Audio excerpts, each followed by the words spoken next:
Previously, we defined what the inverse of a matrix is, and through an example, we described a process through which that inverse can be found, right? So what we need to be able to do is extend that example to a more general process that will work for not just 2 by 2, but any square matrix, right? Assuming the matrix has an inverse, we'll describe a process for finding that inverse. And also that process, throughout that process, if something happens, if something key happens, we'll be able to say that the inverse does not exist. All right. So let's first describe the process, and then we'll illustrate it with a few examples. So given an n by n matrix, let's call that matrix A. To determine A inverse, and I'll just say in parentheses, if it exists, we augment A with the n by n identity, right? And attempt to convert A into let's just say RREF, or reduced row echelon form. So into RREF, right? So this is what it means symbolically. So whatever the matrix is, we're going to put the matrix A on the left-hand side, and then we're going to augment it with the appropriate identity. And then what we're going to try to do is to write this left-hand side in RREF. If we are able to do that, again, think about what we're starting with here. We're starting with an n by n matrix. So if we're able to get n pivots on the main diagonal and zeros above and below the main diagonal, then we would actually have created the identity matrix on the left. And what will happen is, if we're able to do that, the inverse will show up on the right. So it's pretty interesting. We'll get the identity on the left, and we'll have A inverse here, right? If we're not able to get the n by n identity on the left, in other words, if we aren't able to get a pivot in every row and column on the left-hand side, then it means A is not invertible, right? So if A cannot be reduced to the n by n identity, A inverse does not exist, right? So again, this is a really it's a nice process because it utilizes everything that we've done up to this point in terms of our echelon forms. And if we can achieve the reduced row echelon form from this special kind of augmentation, then we know that the matrix has an inverse, and we will find it. So it's like we get a 2-for-1. We answer the question about whether or not there is an inverse, and if it's yes, then the process will yield that inverse, and that inverse shows up on the right. If we're not able to reduce it to the n by n identity, then it means our original matrix does not have an inverse. All right. So let's go ahead and do a couple examples. And let's start with a 2 by 2, right? Just to kind of see how it works. So let's look at some examples. So for A equals, let's say 2, 3, -1, 4, right? Find A inverse if it exists, right? Okay, so let's use this particular process. So since this is a 2 by 2 matrix, we're going to augment it with the 2 by 2 identity. So essentially what we end up doing, it's like we're solving a system, right? Because these are the exact same steps that we would take if we were solving a system. It's just that now we're not using it to solve for variables, we're using it to invert a matrix, right? And again, what we want to do is start by setting up this augmented system and trying to reduce the left-hand side to the reduced row echelon form. Alright, so let's look at what we have here. Well, we have a -1, so if we did a row swap and multiplied by -1, then we'll be able to get a 1 in the pivot position right here in the upper left. So we could do that, or we could just go ahead and scale. So do we do 2 operations or 1 operation? I'm going to go for the 1, right? I'm not too afraid of introducing fractions, right? My guess is at some point, either way, fractions are going to show up, right? So I'm going to take 1/2 and multiply the first row, and that will produce 1 3/2. And then now I have to make sure that I do this operation on the right hand side. So I'll have a 1/2 there, still 0, and then the second row stays the same. So -1 4 0 1. Now let's add row 1 to row 2, because now since I have my -1 there, so I can eliminate the 0 below.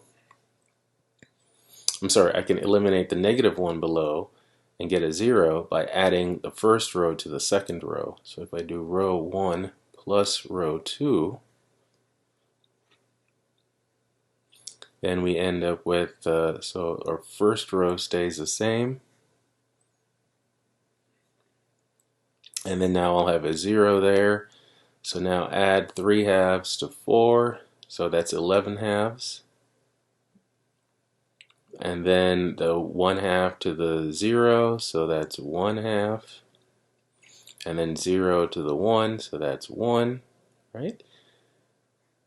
And now we can make this a 1 by multiplying the second row by 2/11. So multiply by the reciprocal of this entry, and I'll get my pivot of 1.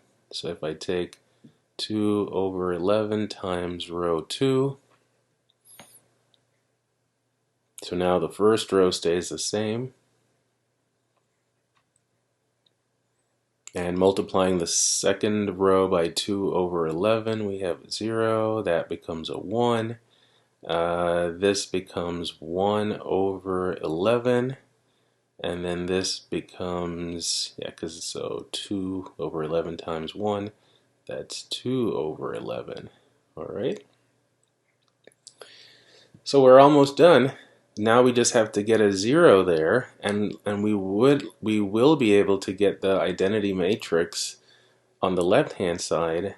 And what this process produces is that the inverse of my original matrix will show up on the right. So one more operation. So I need to take -3/2 times row 2 and add it to row 1. So in order to eliminate this entry, I need to do -3/2 times row 2 added to row 1. And so now row 2 is set. That one's not going to change again. So we have all of this, and then I have that's not going to change, that's a 1. This becomes 0, so we just have to figure out what this top row becomes. So I'm going to take -3/2 times 1/11, so that's -3/22. right? So that's negative 3 over 22 plus 11 over 22. So that's 8 over 22, or 4/11ths. So this is 4/11ths. And then let's see, what do we have here? Oh, well, this will be negative. I forgot. This will be a negative. Let's see. Wait a second. No, I think that's no, that's right. No, that's right so far. And then finally, negative 3 over 2 times 2 over 11. That's negative 3 over 11, and then plus 0. So I'll add negative 3 over 11 there, right? So there we go. So we get our 2 for 1. The fact that I'm able to do my Gaussian elimination, or technically Gauss-Jordan elimination, and turn the left-hand side of this augmented system into the identity matrix, it means that the matrix 4/11ths, negative 3/11ths, 1/11th, and 2/11ths is the inverse of my original matrix, right? So this implies that A inverse is equal to what we have now at the end of this process. So 4 over 11, negative 3 over 11, 1 over 11, and 2 over 11, right? How do we know this is correct, right? Because we know there's a lot of arithmetic that has to go on here. I was even doubtful at one of my steps here. How do I know I didn't mess up? Well, this is how you check. You take your original matrix and multiply it by the inverse. And if we get the 2 by 2 identity matrix, then yes, we've found the inverse, right? So here's my A, 2, 3, negative 1, 4, and then times 4/11ths, negative 3/11ths, 1/11th, and 2/11ths. All right, so let's do our matrix multiplication and check to see if this works. Well, so again, that's where we have to do our row by column. So if I take 2 times this is 8 over 11, and then plus 3 over 11. Well, we can see that's going to be 1. Now let's do the first row, second column. I'll have a negative 6/11ths, and then plus 6/11ths, and hey, that's going to be 0. Let's see, now move to the second row with the first column. I'll have negative 4/11ths, and then plus 4/11ths, and there is my other 0. And then finally 3/11ths, and then plus 8/11ths, and there's the other 1. So here is this. Now technically this is just a half of the check, but it turns out if we do A inverse times A, so if we swap the order and put the inverse in front of the original, it will work out as well. In fact, I encourage you to go ahead and verify that. If so, I'll just say verify that A inverse times A is also equal to the 2 by 2 identity, right? So we found the inverse. And the nice thing about this is the process works for any matrix, right? It works even for 3 by 3. So let's actually do a 3 by 3 example. Now obviously the 3 by 3 examples are going to be a little bit longer, but let's see, right? So here's our second example. And same procedure, I'm just going to write down the matrix, same instructions, find the inverse if it exists.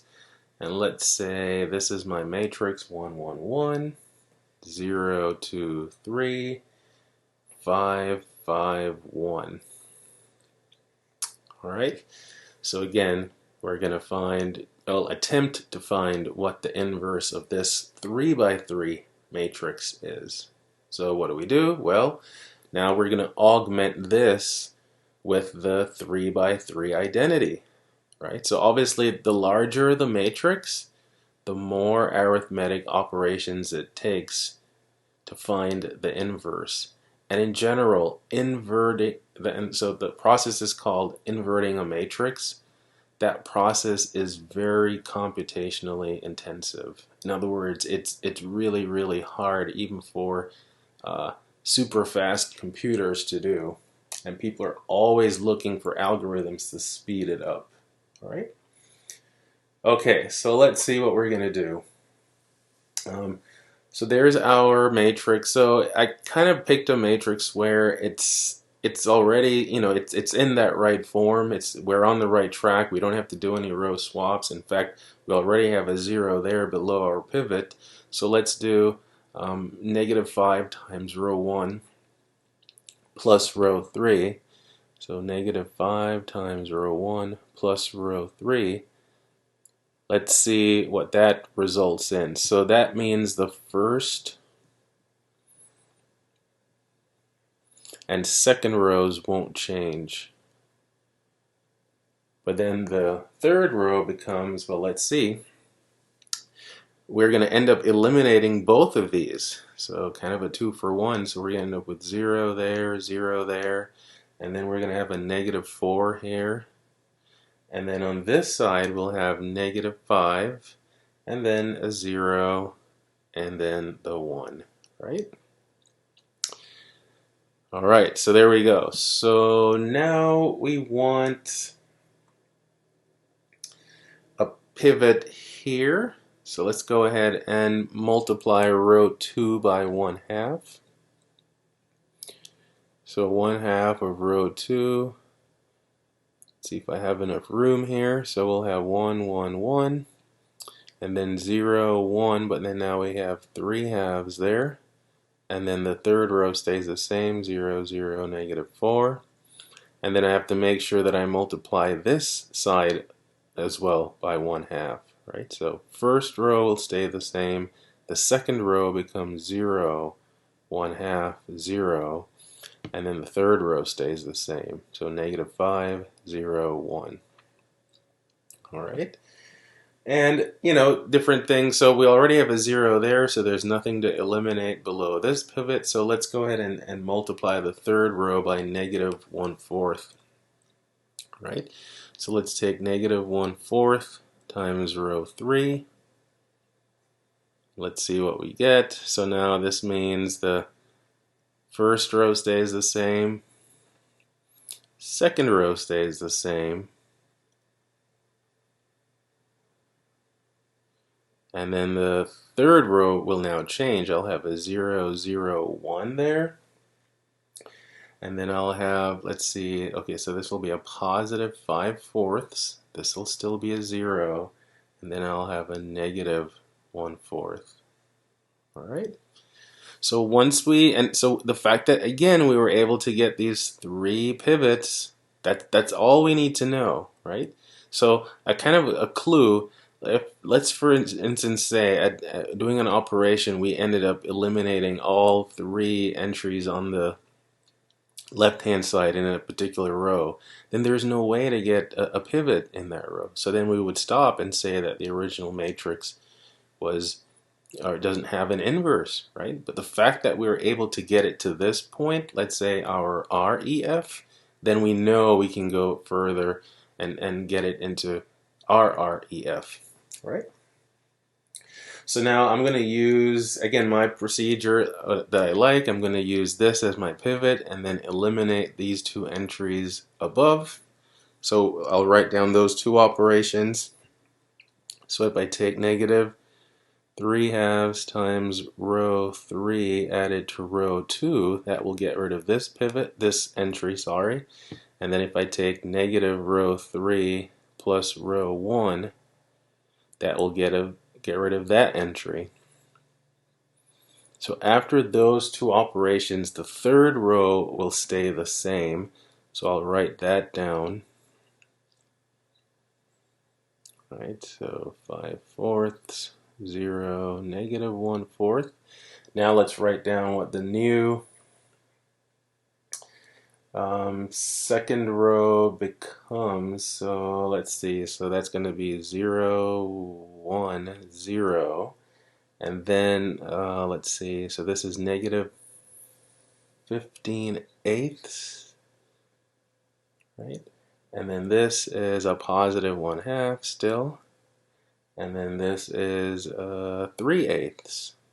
All right. And then let's write down what the first row becomes. 1, 1, and then we've eliminated, so that's 0. And then we have a negative 1/4 there, and then a 0, and then a positive 1/4 there. All right. So definitely you can see things taking shape. And then one more operation. Now using this as my pivot, let's get rid of that entry above the pivot there in row 2, column 2. So let's do this on this line here. So if I simply take negative row 2 and add it to row 1, then I will have concluded my process. So let's write the third row. That won't change. 5/14, 0, negative 1. No, not 5/14, 5/4. Don't know where I'm getting 14 from. So fourths, and then negative 1/4. Second row is also good. So 0, 1, 0. Negative 15/8, 1/2, and then 3/8. And now, when I eliminate that positive 1 above my pivot, I'll have 1, 0, 0. And then the first row becomes 13/8. And then let's see, after that, negative 1/2. And then finally, let's see, so negative 1/8. All right.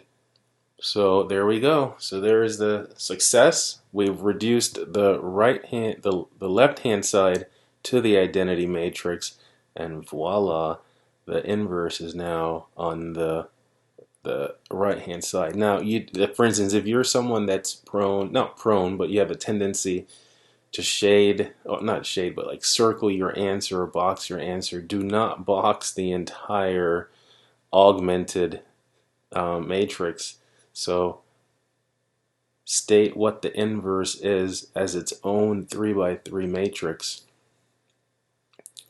So the inverse is the matrix 13/8, negative 1/2, negative 1/8, negative 15/8, 1/2, 3/8, 5/4, 0, and negative 1/4.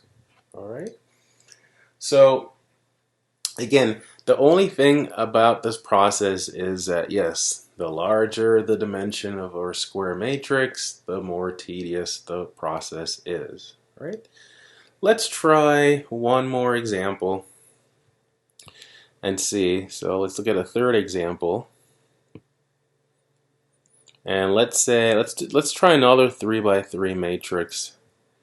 And let's say this is the matrix 1, negative 1, 2, 3, negative 3, 1, and then let's say 6, negative 6, and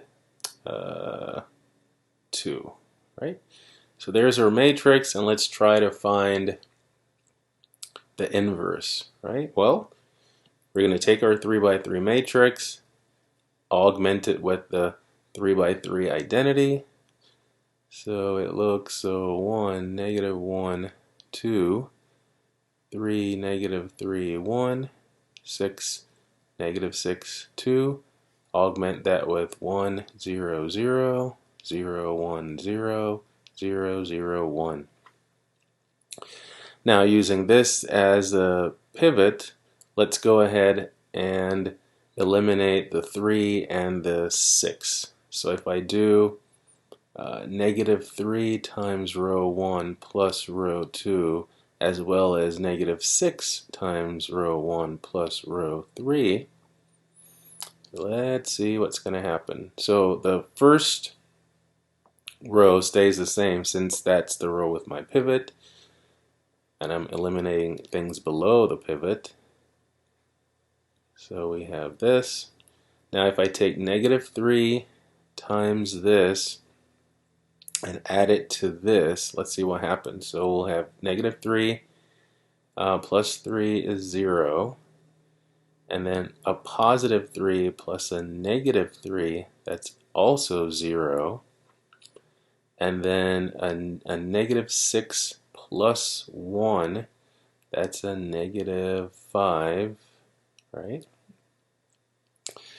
And then on this side we'll have negative 3 plus 0, so that's negative 3, and then we'll have 0 plus 1 and 0 plus 0, right? And then let's see what happens in the using the eliminating the 6 in the third row. So for that one we'll have 0, and then we will have a negative, what do we have? So we have a 3, we have a positive 3 plus this, so that's a negative 3, and then we have a negative 6 plus 2, so that's a negative 4. Let's see. Did I? Oh wait, no. I'm looking at the wrong operation here. Right. I'm doing it with negative 3 instead of negative 6. So with negative 6, I have a 0 there, and then I have a positive 6 plus a negative 6, that's also a 0. And then we'll have a negative 12 plus 2, so that's negative 10. And then on this side, what do we have? We have a negative 6, and then we'll have a 0 and a 1, right? And therein lies the problem with this matrix.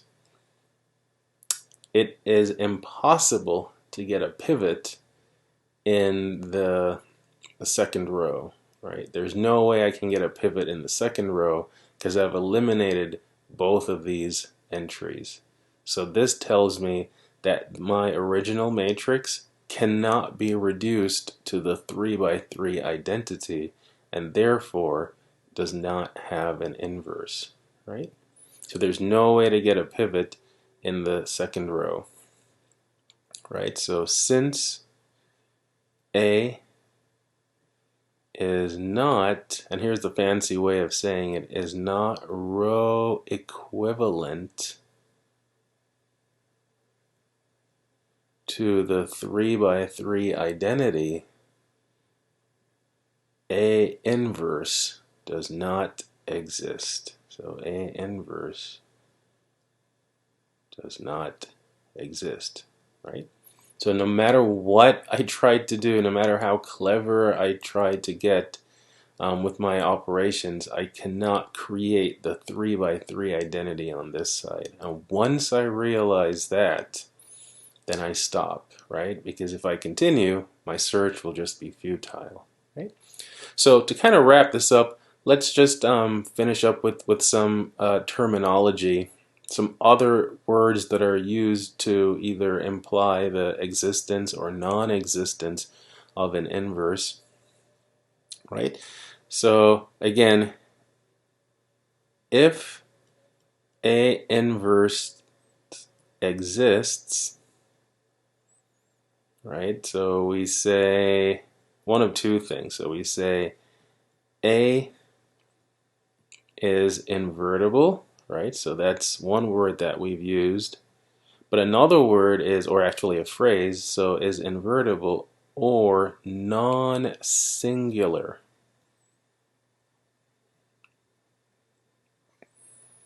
Right?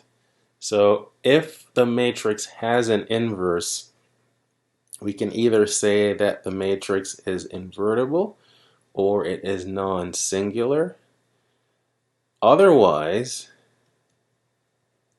So if it does not have an inverse, so if A inverse does not exist, so otherwise, we say A is non-invertible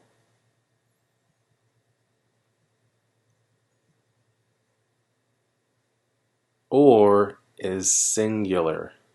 So singular is another way of saying that the matrix doesn't have an inverse, right? And we will utilize these for, well, this pair or this pair in many different contexts going forward, right?